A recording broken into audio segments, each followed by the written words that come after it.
सरकार लाई है विद्यार्थियों के लिए डिजिटल लाइब्रेरी। बच्चों के उज्जवल भविष्य के लिए बिहार सरकार है सदा अग्रसर और तैयार। कक्षा 1 से कक्षा 12 तक की सभी पाठ्य पुस्तक पूरक सामग्री एवं वीडियो अब शिक्षा विभाग बिहार सरकार द्वारा विकसित पोर्टल पर है उपलब्ध। अध्ययन सामग्री देखने के लिए BEPCLOTS.bihar.gov.in पर विजिट करें अथवा एंड्रॉइड मोबाइल पर गूगल प्ले स्टोर से E-LOTS ऐप डाउनलोड करें। शिक्षकों, अभिभावकों एवं बच्चों से अनुरोध है कि इस लाइब्रेरी का अधिक से अधिक लाभ उठाएं और अपनी पढ़ाई जारी रखें।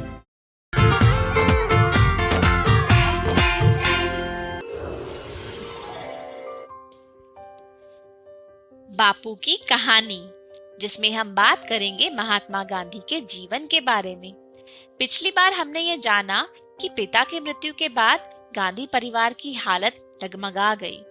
पिता के मित्र ने यह सलाह दी कि बापू को पढ़ने के लिए विलायत भेज दिया जाए और बापू ने विलायत जाने के लिए उनकी सलाह मान ली। माँ की चिंता दूर करने के लिए मोहन ने कसम खाई कि वो विदेश में शराब और मांस को हाथ नहीं लगाएंगे और ना ही कोई गलत काम करेंगे। मोहन ने अपनी पत्नी और नवजात बेटे से विदा ली और मुंबई की तरफ निकल गए। अब तक मोड़ बनिया जाति से कोई भी विदेश नहीं गया था। मुंबई में जाति पंचायत बैठी, जिसमें मोहन से कहा गया कि वो विदेश ना जाएं, क्योंकि उनके अनुसार विदेश में धर्म की रक्षा हो ही नहीं सकती और अगर मोहन गए इसका मतलब वो आज से जात से बाहर माने जाएंगे और कोई भी उनकी मदद नहीं करेगा। मोहन के बड़े भाई ने जाति पंचायत पर ध्यान नहीं दिया और उनके विदेश जाने के लिए धन का इंतजाम कर दिया। 4 सितंबर 1887 को मोहन पानी के जहाज से इंग्लैंड रवाना हो गए। एक अनुभवी वकील ने मोहन को अपने कमरे में रख लिया था। बाकी सभी यात्री यूरोपीय थे। मोहन अंग्रेजी में बात करने में थोड़ा हिचकिचाते थे, तो वो दिन भर अपनी कोठरी में ही रहते थे। पहले दिन ही नई जगह के तौर तरीके सीखने में गलती हो गई। मोहनदास सफेद कपड़े पहने अकेले व्यक्ति थे। कुछ हिंदुस्तानी लोग मोहनदास की मदद के लिए आगे आए। इनमें मुख्य थे एक डॉक्टर प्राण जीवन मेहता। आगे चल के वे गांधी जी के प्रिय मित्र और समर्थक भी बन गए। शुरू के महीनों में तो मोहनदास बहुत दुखी थे। घोर असुविधा थी, सब कुछ पराया था। घर की याद सताती थी, खासतौर पे भोजन के समय। माँ के सामने मांस ना खाने की कसम खाई थी, लेकिन लंदन में शाकाहारी खाना बहुत बेस्वाद होता था।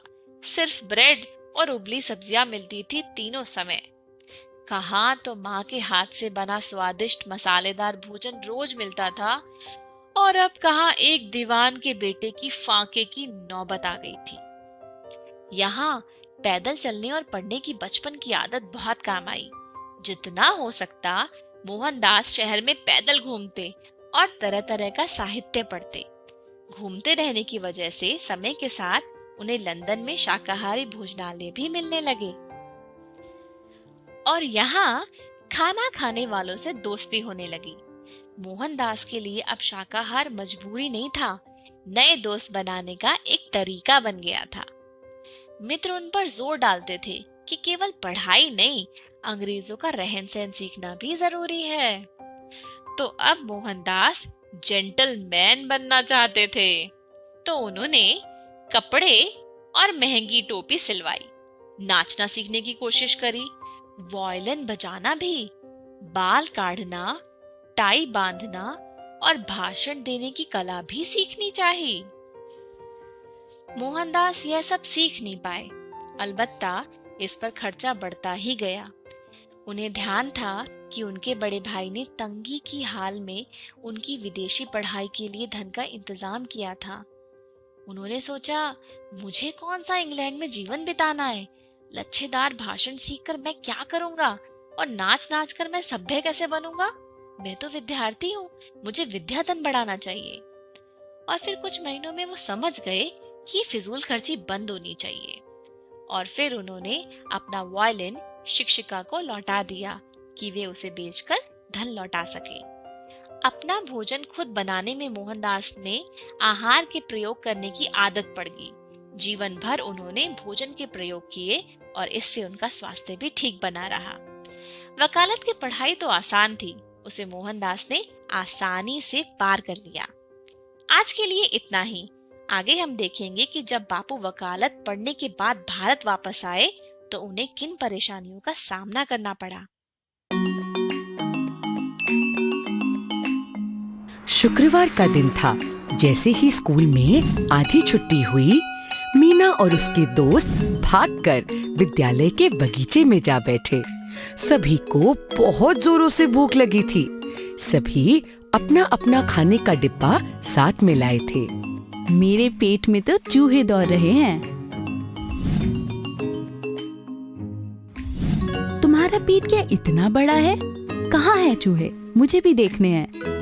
मुझे तो इतनी भूख लगी है कि लग रहा है सिर्फ चूहे नहीं, उनके पीछे बिल्लियाँ भी दौड़ रही हैं। अच्छा, तो फिर सब बैठे क्यों हैं?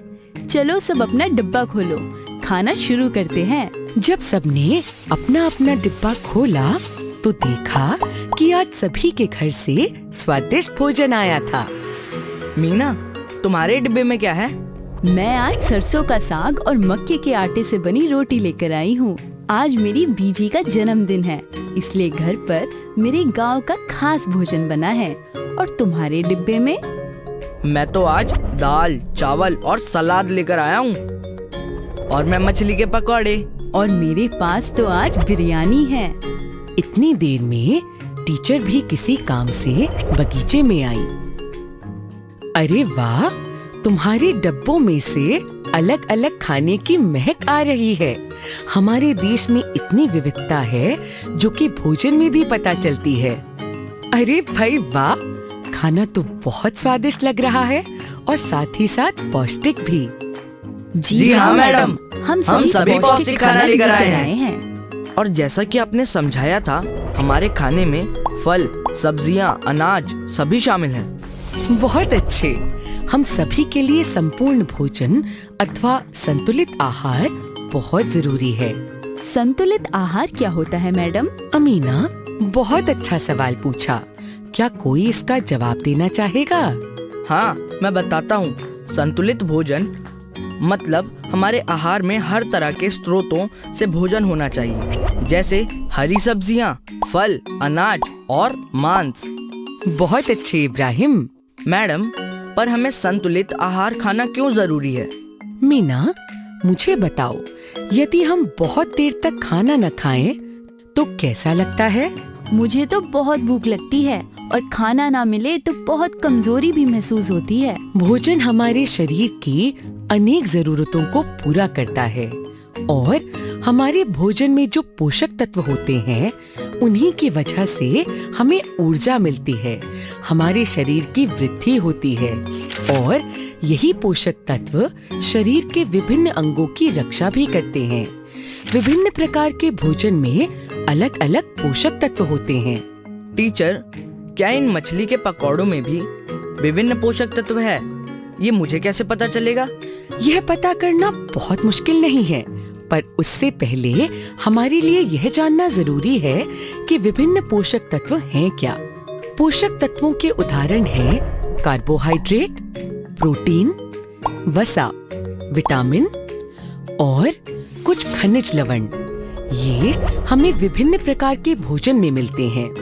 सभी बच्चे आश्चर्य भरी नजरों से टीचर दीदी को देखते हैं। यह सब बहुत आसान है, चलो हम इस तरह से समझते हैं। कुछ इस प्रकार के खाद्य पदार्थ होते हैं जिनसे हमें ऊर्जा मिलती है। इन सब खाद्य पदार्थों में कार्बोहाइड्रेट की मात्रा ज्यादा होती है। तो कार्बोहाइड्रेट हुआ ऊर्जा का स्रोत, जैसे गेहूं, चावल, मक्का, गन्ना, बाजरा, आलू इत्यादि। वसा युक्त खाद्य पदार्थ भी ऊर्जा का स्रोत होते हैं। यह हमें दो प्रकार के स्रोत से प्राप्त होते हैं।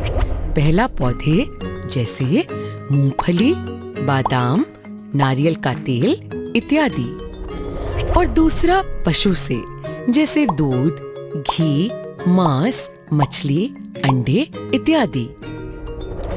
अगला पोषक तत्व है प्रोटीन, जो हमारे शरीर की वृद्धि के लिए बहुत जरूरी है। इसके स्रोत हैं मांस, अंडे, मछली, जंतु स्रोत एवं दालें, मटर, सोयाबीन, पादप जो कि पौधों से मिलने वाले। मेरे डिब्बे में बिरयानी है और बिरयानी में चावल है, यानी कार्बोहाइड्रेट, मांस के टुकड़े यानी वसा और प्रोटीन है। तो बिरयानी एक संतुलित आहार हुआ। बिल्कुल सही कहा अमीना। लेकिन टीचर, अन्य खाने की वस्तुओं में कौन से पोषक तत्व हैं? ये कैसे पता लगाया जा सकता है? यह सब पता लगाना कुछ मुश्किल नहीं, परंतु आज के लिए इतना ही। पोषक तत्वों को पहचानने के लिए हमें विज्ञान प्रयोगशाला के टीचर से मदद लेनी होगी। अगली क्लास में हम विटामिन और मिनरल की जानकारी पर चर्चा करेंगे।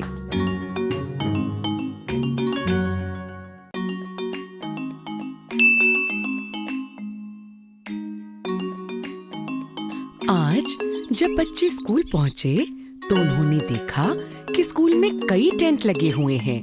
साथ ही साथ टीचर भी स्कूल में आ रही थी। टीचर, आज स्कूल में टेंट क्यों लगे हैं? कौन आने वाला है? आज हमारे स्कूल में डॉक्टर टीचर आने वाली है सोहन। क्या डॉक्टर टीचर हमें इंजेक्शन लगाएंगी? नहीं नहीं सोहन, डॉक्टर टीचर तो हम सबकी सामान्य जांच के लिए आ रही हैं। सामान्य जांच, वह क्या होता है? सामान्य जांच में यह पता चलता है कि शरीर में सभी पोषक तत्व संतुलित मात्रा में हैं या नहीं। पिछली कक्षा में हम सब ने प्रोटीन, कार्बोहाइड्रेट और वसा यानी फैट के बारे में पढ़ा। शरीर में कुछ पोषक तत्व और होते हैं, जैसे विटामिन और मिनरल, जिन्हें हम खनिज लवण भी कहते हैं, जिनके बारे में आज डॉक्टर टीचर से जानेंगे और यह भी जानेंगे कि इनकी कमी से तुम्हारे शरीर को क्या नुकसान पहुंच सकता है। आज पहले पीरियड के बाद हम सबसे डॉक्टर टीचर मिलने आएंगी। सभी बच्चे उत्सुकता से अपनी अपनी कक्षा में गए। Good morning. आप सब कैसे हैं? अच्छे हैं। तो आज हम आप सबकी सामान्य जांच करेंगे। आप सभी लाइन बनाकर अपनी जांच करवाएंगे। पहले आप अपनी लंबाई और वजन चेक करवाएंगे, फिर डॉक्टर भैया आपके दांत और आंखें चेक करेंगे। आखिरी में मैं आप सभी की एक सामान्य जांच करूंगी। सभी बच्चे एक पंक्ति में खड़े हो गए और एक एक करके काउंटर पर अपनी अपनी जांच के लिए जाने लगे। जैसे ही सभी की जांच खत्म हुई, डॉक्टर टीचर ने सभी को एक गोले में बैठने को कहा। बच्चों, क्या आप सबको पता है कि हमें अपना शरीर कैसे स्वस्थ रखना चाहिए? हाँ डॉक्टर टीचर, हमें अपने शरीर को साफ रखना चाहिए और संतुलित आहार खाना चाहिए। बिल्कुल सही कहा। तो कौन बताएगा कि संतुलित भोजन क्या होता है? डॉक्टर टीचर, संतुलित भोजन मतलब हमारे भोजन में हर प्रकार के पोषक तत्व होने चाहिए, जैसे प्रोटीन, वसा एवं कार्बोहाइड्रेट्स। बिल्कुल सही कहा सोहन। और इनके साथ साथ हमारे भोजन में कुछ और तत्व जैसे विटामिन और मिनरल का होना भी बहुत जरूरी है। डॉक्टर टीचर, विटामिन और मिनरल क्या होते हैं? विटामिन और मिनरल भोजन में पाए जाने वाले कुछ ऐसे तत्व हैं जो हमारे शरीर की कई बीमारियों से रक्षा करते हैं। इनसे युक्त भोजन का सेवन न करने पर हमें कई रोग हो सकते हैं। ऐसे रोग जो विटामिन या मिनरल की कमी से होते हैं, उन्हें अभावजन्य रोग बोलते हैं। चलो, क्या आप सब मेरे साथ एक खेल खेलने को तैयार हो? खेल? वाह, बड़ा मजा आएगा। अब हम विटामिन और मिनरल के बारे में इस खेल से जानेंगे। अब मैं आपको 4 चित्रों के कुछ कटे हुए टुकड़े दूंगी। आप सभी को सही टुकड़ों को एक साथ जोड़कर चित्रों को पूरा करना है। हर एक चित्र में एक एक विटामिन छुपा है। यदि आपने सही टुकड़ों को जोड़कर पहेली पूरी कर ली, तो आप एक एक विटामिन के बारे में जान पाएंगे। सभी बच्चों ने बड़े ही उत्साह से चित्र पहेली के टुकड़ों को जोड़ना शुरू किया। कभी इधर तो कभी उधर। टुकड़े जोड़कर आखिरकार सभी ने पहेली को पूरा कर दिया। अरे वाह, आप सबने तो बड़ी ही आसानी से सभी चित्र पहेलियां सुलझा ली। क्या अब आप एक एक करके सभी को बताएंगे कि आपके चित्र में क्या क्या है? एक एक करके सभी ने अपने चित्र गौर से देखे। सभी चित्रों में विटामिन के बारे में ढेर सारी जानकारी थी। अब एक एक करके आप अपने चित्र में दिए गए विटामिन के बारे में सबको जानकारी देंगे। मेरे पास विटामिन ए का चित्र है। विटामिन ए आंखों की रक्षा करता है। विटामिन ए बहुत से पदार्थों से मिलता है, जैसे गाजर, दूध, मछली आदि। ये देखो, मेरे पास विटामिन बी का चित्र है। ये हमें कुछ कम पदार्थों से मिलता है। विटामिन बी की कमी से दिमाग पर बुरा असर पड़ता है और दिमाग असंतुलित भी हो सकता है। ये ज्यादातर अंडे, दूध से बने पदार्थ और अनाज से मिलता है। ये देखो, मैंने विटामिन सी का चित्र देखा। ये हमें कई बीमारियों से बचाता है, जैसे सर्दी और जुकाम। ये ज्यादातर हमें फलों से मिलता है, जैसे संतरा और अमरूद। विटामिन डी का पोस्टर टीचर के पास था। आपके पास कौन सा चित्र है? विटामिन डी यह हमारी हड्डियों एवं दांतों को मजबूत बनाने में मदद करता है। यह हमें सूरज की धूप, दूध एवं दूध से बने पदार्थों में मिलता है। अगर मौसम अच्छा हो तो हमें कम से कम आधा घंटा रोज सूरज की धूप में बिताना चाहिए। बच्चों, तो आज हमने डॉक्टर दीदी से क्या क्या सीखा? टीचर, हमने यह सीखा कि हमारे शरीर की वृद्धि एवं बीमारियों से रक्षा के लिए हमारे भोजन में पोषक तत्वों का होना बहुत जरूरी है। और हमने यह भी सीखा कि यदि ये सब तत्व हमारे भोजन में ना हो तो हमें इनकी कमी के कारण बीमारियां भी हो सकती हैं, जैसे विटामिन ए की कमी से आँखों का कमजोर होना, विटामिन बी की कमी से दिमाग पर असर पड़ता है और वह असंतुलित भी हो सकता है। विटामिन सी रोगों से हमारी रक्षा करती है और विटामिन डी हड्डियों की सुरक्षा के लिए बहुत जरूरी है। बहुत अच्छे बच्चों, और ऐसी बीमारियां जो किसी पोषक तत्व की कमी से हों, उन्हें अभावजन्य रोग कहते हैं। यह जानकारी तो बहुत ही जरूरी है। मैं घर जाकर सभी को बताऊंगी। इतने में आधी छुट्टी की घंटी बज जाती है और सभी पोषण युक्त खाना खाने के लिए चले जाते हैं।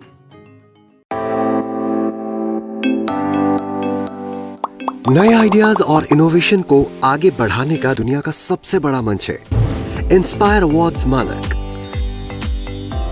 जहां कक्षा 6 से 10 तक के छात्र साइंस और टेक्नोलॉजी से संबंधित अपने आइडियाज और इनोवेशन को देश दुनिया तक पहुंचाने का मौका पा सकते हैं। स्कूल के माध्यम से जल्द अपने आइडिया को इंस्पायर अवार्ड मानक के वेब पोर्टल पर जमा करवाएं और अपने इनोवेटिव यात्रा की शुरुआत करें। ये करेगा आपके सपनों को साकार और एक नए नवसर्जक भारत का निर्माण। इंस्पायर अवार्ड्स मानक, इंस्पायरिंग इनोवेटर्स ऑफ टुमारो। ज्यादा जानकारी के लिए www.inspireawards-bst.gov.in पर जाएं।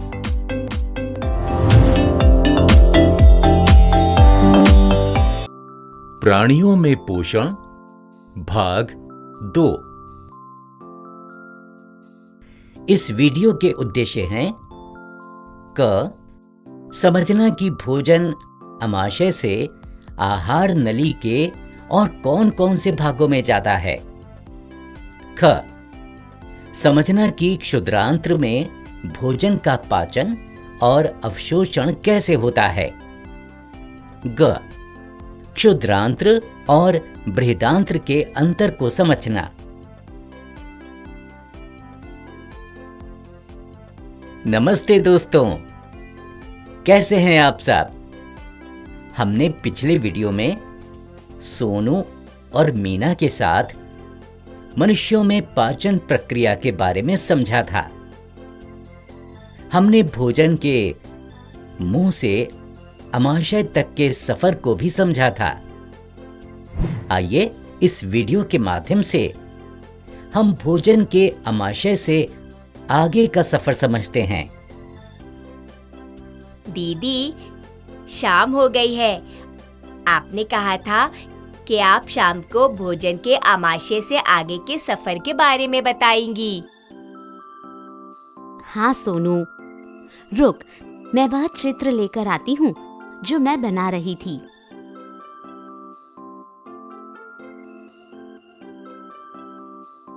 चल, बता कि तुझे क्या याद है? भोजन को अंदर लेने की प्रक्रिया को अंतर्ग्रहण कहते हैं। भोजन मुख ग्रहिका से होते हुए आमाशय में पहुंचता है। आमाशय श्लेष्मल हाइड्रोक्लोरिक अम्ल तथा पाचन रस स्रावित करता है और जटिल पदार्थों को सरल पदार्थों में बदलता है। वाह सोनू, तुझे तो सब याद है। चल, अब भोजन के आगे के सफर के बारे में समझते हैं। आमाशय से भोजन क्षुद्रांत्र यानी स्मॉल इंटेस्टाइन में पहुंचता है। यह 7.5 मीटर लंबी कुंडलित यानी कि घुमावदार नली है। यह यकृत यानी लिवर और अग्नाशय यानी कि पैंक्रियास से स्राव प्राप्त करती हैं और खुद भी कुछ रस स्रावित करती हैं। 7.5 मीटर, इतनी लंबी? दीदी, मेरा तो पेट इतना छोटा सा है, इसमें इतनी लंबी नली कैसे समाती होगी? दोस्तों, क्या आपको पता था कि क्षुद्रांत्र की लंबाई 7.5 मीटर होती है? हाँ, सोचने वाली बात तो है।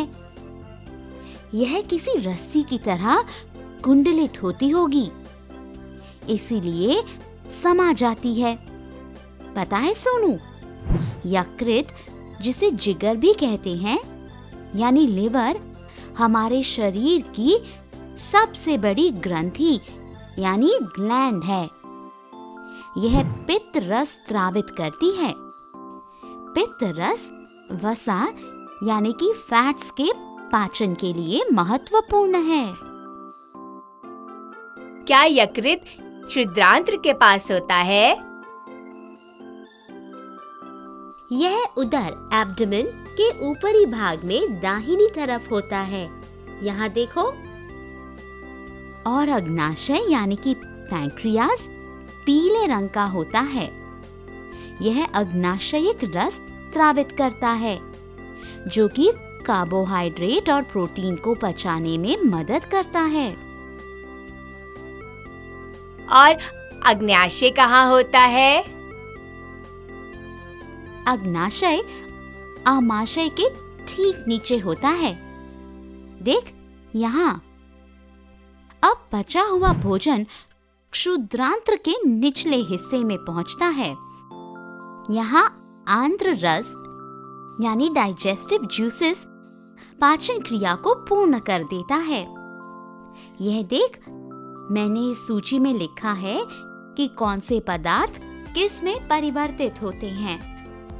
कार्बोहाइड्रेट, ग्लूकोज, वसा, वसा अम्ल या फैटी एसिड, प्रोटीन, एमिनो अम्ल या एमिनो एसिड। ये पाचन क्रिया तो किसी कारखाने से कम नहीं है। कितना कुछ होता है भोजन के साथ। और मैं समझता था कि भोजन मुंह से लेकर पेट में जाता है और पाचन क्रिया समाप्त हो जाती है। क्या आप लोग भी सोनू की तरह सोचते थे दोस्तों? सोनू, अभी तो भोजन शरीर के 2 और भागों से गुजरेगा, तभी पाचन क्रिया समाप्त होगी। पता है सोनू, क्षुद्रांत्र में भोजन का पाचन और अवशोषण यानी एब्जॉर्प्शन दोनों होते हैं। अवशोषण वो कैसे होता है? पोषक तत्व क्षुद्रांत्र की अंदरूनी दीवार द्वारा अवशोषित किए जाते हैं। क्षुद्रांत्र में बहुत सारी रक्त वाहिकाएं यानी ब्लड वेसल्स होती हैं। क्षुद्रांत्र की अंदरूनी दीवार पर उंगली जैसी हजारों संरचनाएं होती हैं। चल, मेरी विज्ञान की पुस्तक में इसका चित्र देखते हैं। इन्हें दीर्घरोम या रसांकुर या विली कहते हैं। ये रसांकुर उंगली जैसी क्यों होती है?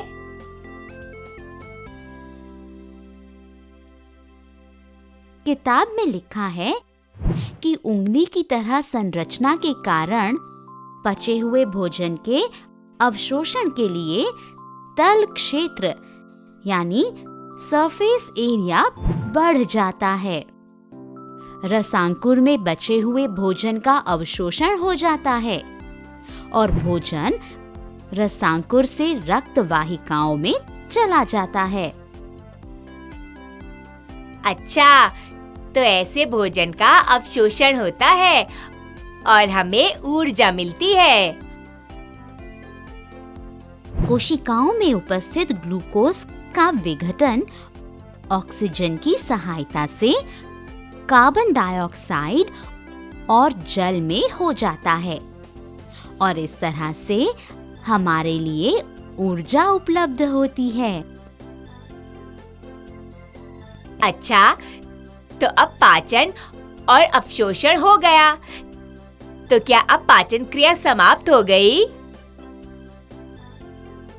नहीं सोनू, अब अपचित और अनवशोषित भोजन बृहदांत्र यानी कि लार्ज इंटेस्टाइन में जाता है। बृहदांत्र क्षुद्रांत्र की अपेक्षा चौड़ी और छोटी होती है। इसकी लंबाई लगभग 1.5 मीटर होती है। क्या 1.5 मीटर? और क्षुद्रांत्र तो 7.5 मीटर लंबी होती है। तो फिर अंग्रेजी में इसे लार्ज इंटेस्टाइन क्यों कहते हैं? क्योंकि इसका व्यास यानी कि डायामीटर क्षुद्रांत्र से ज्यादा होता है, लगभग 2 गुना ज्यादा। अच्छा, अब समझा मैं। अब भोजन का वह भाग जिसका पाचन नहीं होता है, वह बृहदांत्र में चला जाता है और बृहदांत्र उसमें से पानी अवशोषित कर लेता है तथा बचा हुआ अपचित पदार्थ मलाशय यानी कि रेक्टम में चला जाता है और समय समय पर गुदा द्वारा यह मल के रूप में बाहर निकल जाता है। इसे निष्कासन यानी एक्सक्रीशन कहते हैं। कितना लंबा सफर तय करता है भोजन। मैं तो बहुत हैरान हूँ दीदी। अब जब भी मैं कुछ खाऊंगा तो याद रखूंगा कि भोजन शरीर के अलग अलग भागों से गुजरता है और हमें ऊर्जा देता है। हाँ सोनू, सही कह रहे हो। और तुम्हें समझाते समझाते मेरी परीक्षा की तैयारी भी हो गई। अब आप कल अच्छे से परीक्षा दे पाएंगी। और अब मैं भी परीक्षा के लिए तैयार हूँ। दीदी, मनुष्यों में पोषण की प्रक्रिया तो आपने मुझे समझा दी, पर अन्य प्राणियों जैसे गाय आदि में पाचन कैसे होता होगा? बड़ा अच्छा सवाल है सोनू। मैं कल अपनी टीचर जी से इसके बारे में पूछूंगी। तो दोस्तों, आशा करता हूं कि आपने भोजन के आमाशय से बृहदांत्र तक के सफर के बारे में समझ लिया होगा। है ना कितना लंबा सफर पाचन का। चलिए अब अगले वीडियो में सोनू के सवाल के जवाब के बारे में जानेंगे। जल्द मिलेंगे।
सानिया, ये एक 13 साल की 8वीं क्लास में पढ़ने वाली लड़की है जिसे नई नई चीजों के बारे में जानना पसंद है। मम्मी जी, सानिया की मम्मी, जिनकी उम्र लगभग 40 साल है, जो कि शहर में रहती हैं, वो सानिया को नई चीजें खोजने, जानने में मदद करती हैं। कबीर, सानिया का बड़ा भाई, जिसकी उम्र 14 साल है, वो 9वीं क्लास में पढ़ता है और सानिया को नई नई चीजें समझने में मदद करता है।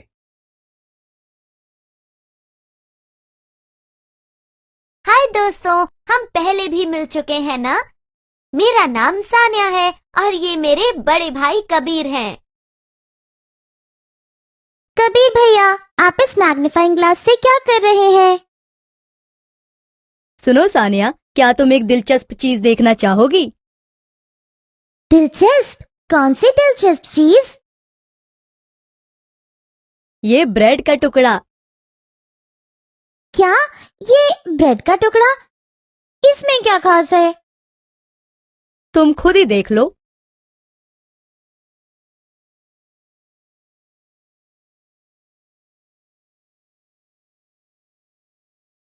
छी, ये ब्रेड का टुकड़ा तो सड़ा हुआ है और इस पर तो ग्रे रंग का धब्बा भी पड़ा हुआ है। रुको, ये धब्बा तो मैग्नीफाइंग ग्लास से बहुत ही अलग दिख रहा है।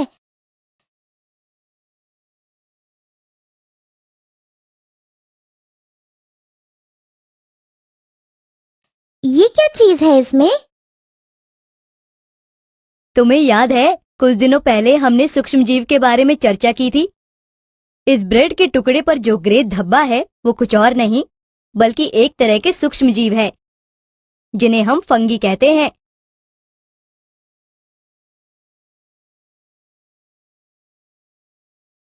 दोस्तों, क्या आप लोगों ने कभी वो ब्रेड का टुकड़ा देखा है फंजाई द्वारा खराब हुआ हो? अगली बार जब आपको खराब ब्रेड का टुकड़ा मिले तो उसे मैग्नीफाइंग ग्लास से जरूर देखना। अगर आपके पास मैग्नीफाइंग ग्लास नहीं है तो फिक्र की कोई बात नहीं है, आप इसे खुद भी बना सकते हैं। बस एक पारदर्शी बोतल लें और उसे पानी से भर दें।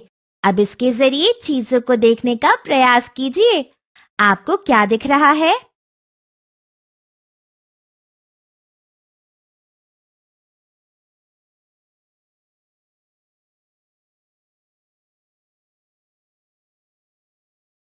लेकिन पहले हम कबीर भैया के पास वापस चलते हैं और फंजाई कॉलोनी के बारे में अधिक जानते हैं।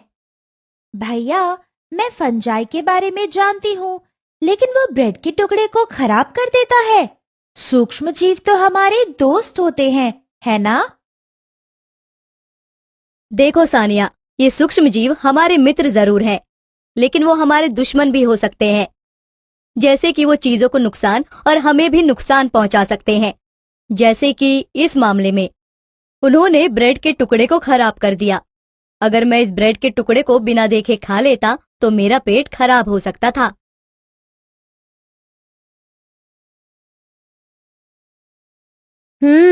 आप सही कह रहे हो। दोस्तों, हमने भी देखा कि सूक्ष्म जीव कैसे खाना खराब कर देते हैं। क्या आप अपनी किताब में देखकर ये बता सकते हैं कि सूक्ष्म जीव और किस किस तरह से नुकसान पहुंचा सकते हैं?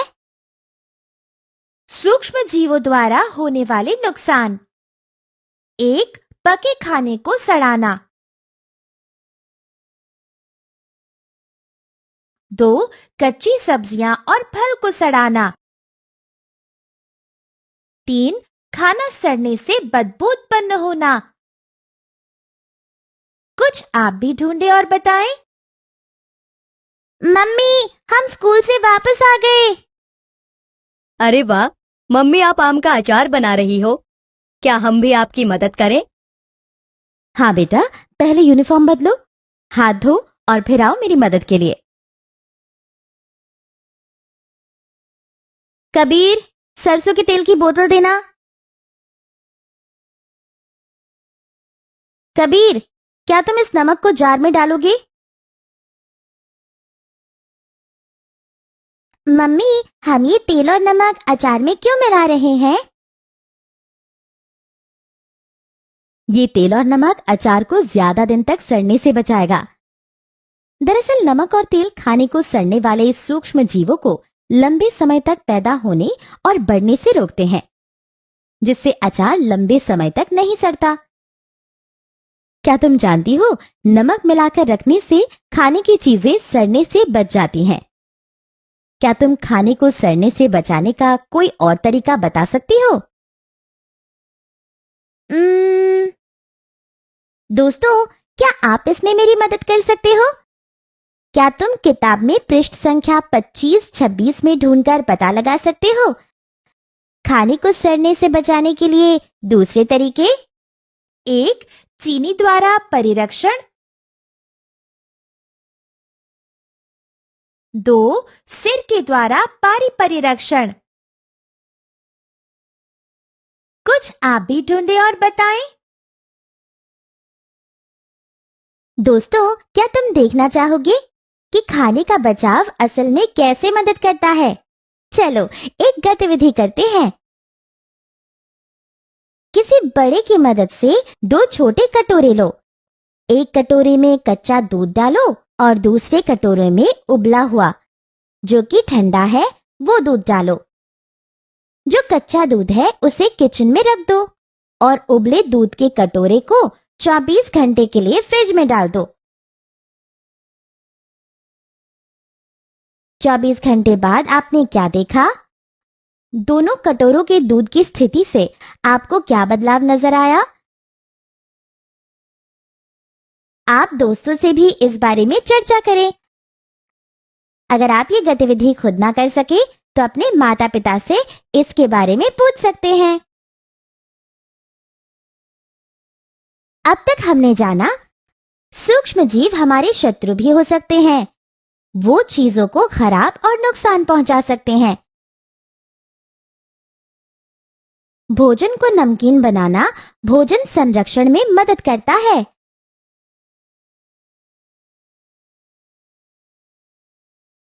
भोजन संरक्षण के कई और तरीके भी हैं जो कि आपने खुद पता लगाने का प्रयास किया।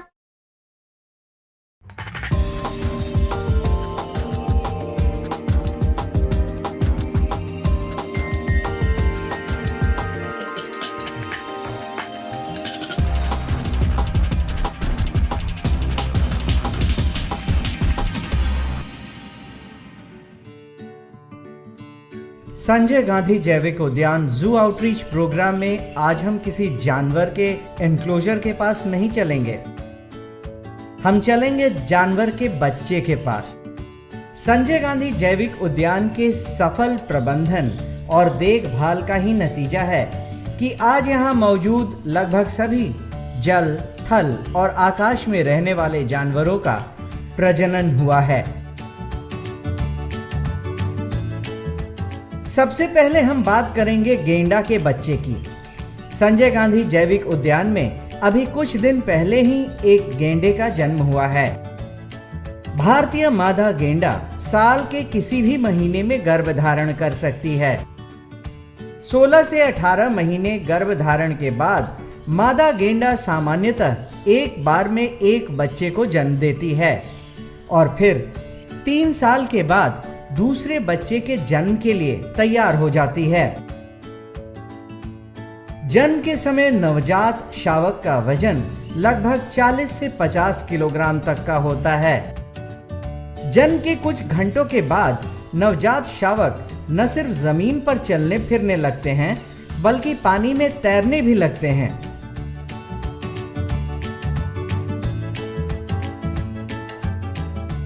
नर भारतीय गेंडा लगभग 10 साल की उम्र में प्रजनन योग्य हो जाते हैं। वहीं मादा गेंडा 9 से 10 साल की उम्र में प्रजनन योग्य होती है।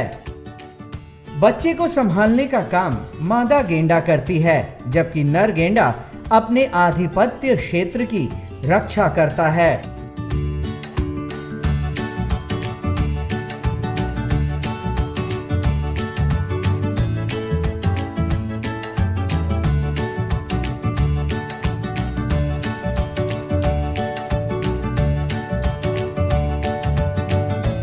भारतीय गेंडा लगभग 10 साल की उम्र में प्रजनन योग्य हो जाते हैं। वहीं मादा गेंडा 9 से 10 साल की उम्र में प्रजनन योग्य होती हैं। गेंडे के बच्चे के बाद अब हम चलेंगे जिराफ के बच्चे के पास। संजय गांधी जैविक उद्यान में अभी जिराफ का एक बच्चा है। इसका जन्म भी संजय गांधी जैविक उद्यान में ही हुआ है। 13 से 15 महीनों के गर्भधारण के बाद मादा जिराफ एक बार में एक बच्चे को जन्म देती है। दुनिया का सबसे लंबा जानवर जिराफ जन्म के समय 1.8 मीटर लंबा होता है और जन्म के समय इनका वजन लगभग 90 से 110 किलोग्राम तक होता है। इसके जन्म के समय इनकी मां यानी मादा जिराफ सामान्यतः खड़ी रहती है और जन्म के कुछ ही घंटों के अंदर जिराफ के बच्चे चलने फिरने लगते हैं। ये नवजात शावक 3 से 4 साल के बाद प्रजनन योग्य हो जाते हैं और मादा जिराफ साल के किसी भी महीने में गर्भधारण कर सकती है।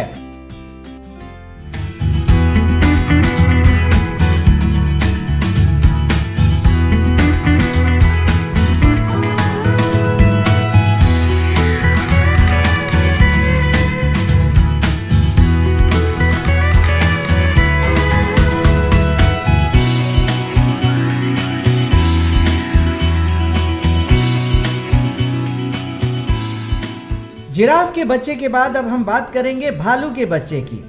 संजय गांधी जैविक उद्यान में अभी भालू के बच्चों की संख्या 2 है। दोनों बेहद चंचल, चालाक और स्वस्थ हैं। मादा भालू साल के किसी भी महीने में गर्भधारण कर सकती है। लगभग 7 महीने यानी 210 दिनों के गर्भधारण के बाद मादा भालू एक बार में 3 से 4 बच्चों को जन्म देती है, जो देखने में बेहद खूबसूरत लगते हैं।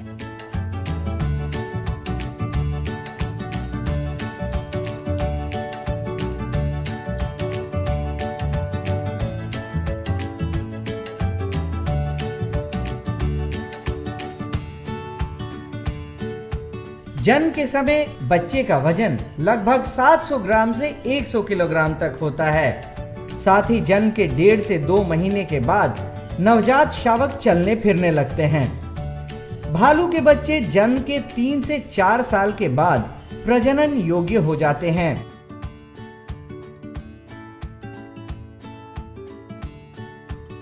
किसी भी जू के सक्सेस का उसका जो मैनेजमेंट का पैरामीटर है वो उसके ब्रीडिंग से देखा जाता है। और इसमें पटना जू काफ़ी लकी है कि यहाँ जितने भी स्पीसीज़ हैं उन सबों में लगभग ब्रीडिंग काफ़ी अच्छी ब्रीडिंग हो रही है। और जो ब्रीडिंग का मेन पर्पस है या हम लोग उसको साइंटिफिकली मैनेज करते हैं कि इन ब्रीडिंग ना हो पाए, उसका जितने भी साइंटिफिक पैरामीटर्स हैं उसको हम लोग ध्यान देते हैं।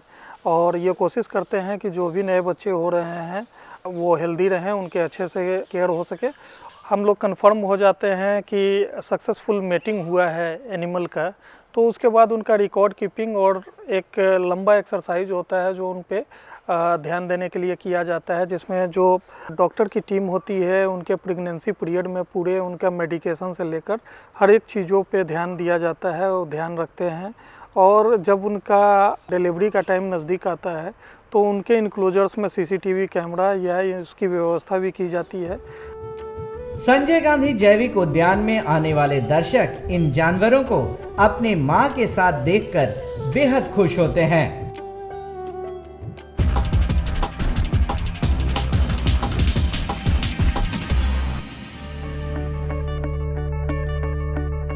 संजय गांधी जैविक उद्यान जू आउटरीच प्रोग्राम में आज हम अपने राष्ट्रीय पक्षी मोर के एनक्लोजर के पास चलेंगे और जानेंगे उसके बारे में कुछ अनोखी बातें। मोर पृथ्वी पर मौजूद सभी पक्षियों में सबसे सुंदर और आकर्षक है। इसे भारत का राष्ट्रीय पक्षी होने का गौरव भी हासिल है। ये अपने रंगीन पंखों के लिए विशेष रूप से जाना जाता है। मोर अपने रंग बिरंगे पंख फैलाकर शानदार नृत्य के लिए संसार भर में प्रसिद्ध हैं। इनके पंख मलमल के वस्त्र जैसे कोमल होते हैं। गर्दन पतली और सुराहीदार होती है, जो देखने में सुंदर, नीला और मखमली लगता है। मोर के खूबसूरत रंग बिरंगी पूंछ या पंखों को ट्रेन भी कहा जाता है। इसमें लगभग 150 पंख होते हैं। जैसा कि हम सभी जानते हैं कि ये एक हमारा राष्ट्रीय पक्षी है और इसे 26 जनवरी 1963 में राष्ट्रीय पक्षी घोषित किया गया था। पटना जू में 2 तरह के वेरिएंट हैं इसके, एक वाइट पीफॉल है और एक कलर्ड है। जो वाइट पीफॉल है इनकी संख्या 3 है और इन्हें विगत वर्ष वनलूर जू से लाया गया था। और जो कलर्ड हैं इनकी संख्या लगभग 16 है। इनकी काफ़ी अच्छी ब्रीडिंग पटना जू में हो रही है। लास्ट ईयर भी लगभग 12 से 15 जो हैचिंग हुआ था उनके बच्चों का वो हुआ है। और हम लोग का प्लान है कि इसे हम लोग वाइल्ड में रिलीज करेंगे या जू में खुले में रखेंगे स्वच्छंद रूप से। जो मोर हैं ये फिजेंट्स होते हैं। फिजेंट्स अर्थात वैसे पक्षी जिसमें सेक्सुअल डाइमॉर्फिज्म पाया जाता है। जो इसके मेल होते हैं वो ज़्यादा अट्रैक्टिव होते हैं, उनके फिदर्स जो होते हैं काफ़ी बड़े और अट्रैक्टिव कलरफुल होते हैं। और बनिस्बत जो फीमेल होती हैं वो उनमें फिदर्स और उस तरह के नहीं होते हैं, वो उतने अट्रैक्टिव देखने में नहीं लगते हैं। मोर के पैरों का रंग मटमैला होता है और आंखें छोटी होती हैं। इनका वजन 2.75 किलोग्राम से 6 किलोग्राम तक होता है। नर मोर की लंबाई लगभग 215 सेंटीमीटर और ऊंचाई 50 सेंटीमीटर होती है और मादा मोर की लंबाई लगभग 95 सेंटीमीटर होती है। मोर सर्वाहारी होते हैं। इन्हें अनाज, फल, चींटियां, दीमक, छोटे कीट और सरीसृपों को खाना बेहद पसंद है। इनका वजन अधिक होने के वजह से ये ज्यादा लंबे समय तक उड़ नहीं सकते हैं, इसलिए ये उड़ने की जगह चलना पसंद करते हैं। ये बेहद शर्मीले और चौकन्ने होते हैं, इसलिए इन्हें जंगल में रहना अधिक पसंद है। ये मुख्यतः जंगली पक्षी होते हैं, लेकिन भोजन की तलाश इन्हें कई बार मानव बस्ती तक ले आती है। इनके सुनने की शक्ति काफी अधिक होती है। ये काफी दूर तक आवाज को सुनने की क्षमता रखते हैं। मोर आमतौर पर जंगलों में स्थायी जल स्रोतों के पास, झाड़ियों में या बड़े बड़े घास के मैदानों में देखे जाते हैं। इनका जीवन काल 20 से 25 वर्षों का होता है। मोर सामाजिक पक्षी होते हैं। इन्हें परिवार बनाकर या समूह में रहना पसंद है। इनके समूह में एक मोर और 4-5 मोरनी के अलावा इनके बच्चे होते हैं। मोर सामान्यतः 2 से 3 साल में प्रजनन योग्य हो जाते हैं। इनका प्रजनन काल जनवरी से सितंबर तक होता है। ये एक बार में 4 से 6 अंडे देते हैं। अन्य पक्षियों की तरह मोरनी अंडे देने के लिए घोंसला नहीं बनाती है, बल्कि जमीन पर ही सुरक्षित स्थान खोजकर अपने अंडे को देती है। विश्व में पाई जाने वाली सभी मोर की प्रजातियों में सबसे खूबसूरत और आकर्षक मोर भारत में ही पाए जाते हैं। इनके समूह को अंग्रेजी में पी फाउल के नाम से जाना जाता है, जबकि इनके बच्चे पी चिक्स कहे जाते हैं। संजय गांधी जैविक उद्यान में मोरों के रख रखाव पर काफ़ी ध्यान देना पड़ता है। मोरों के आहार में हम लोग यहाँ पे पालक, लहसुन, प्याज, ज्वार, बाजरा, गेहूँ, धान इत्यादि हम लोग देते हैं। बर्ड मेज भी दिया जाता है भोजन के रूप में। संजय गांधी जैविक उद्यान में एक प्रयोग भी किया गया है, सुपर वॉर्म भी हम लोग पक्षियों को यहाँ पे आहार के रूप में देते हैं, जो कि पक्षियों के लिए काफ़ी पोषक तत्व सुपर वॉर्म में पाए जाते हैं। पक्षियों के रख रखाव में खास करके विशेषकर मोर के लिए हम लोग यहाँ पे प्राकृतिक वास का उनको आभास देते हैं। केजों में जो है पर्यावरण के दृष्टिकोण से हम लोग तैयार करते हैं केज को, तो ताकि वो मोर जो है वो अपने आप को प्राकृतिक वास का आभास कर सकें। गर्मियों के मौसम में पानी का छिड़काव किया जाता है, रेत डाला जाता है और पानी भी बदलाव बराबर घंटे घंटे पर पानी का बदलाव बर्तनों में होता रहता है। जाड़े के मौसम में मोरों के रख रखाव में ध्यान देना पड़ता है कि अत्यधिक जब ठंड पड़ने लगती है या कुहासा चलने लगता है या शीतलहरी जब चलने लगती है, तो उस समय उसके छत को हम लोग फूस के से ढक देते हैं ताकि उनको गर्मी महसूस हो सके। संजय गांधी जैविक उद्यान में मौजूद मोर यहाँ आने वाले हर उम्र के दर्शकों के बीच बेहद लोकप्रिय हैं और यहाँ आने वाले दर्शक इनके एनक्लोजर के पास जरूर आते हैं। आज के लिए बस इतना ही। कल फिर मिलेंगे पटना जू शो में एक नए एनक्लोजर के पास एक नए जानवर के साथ। तब तक के लिए नमस्कार।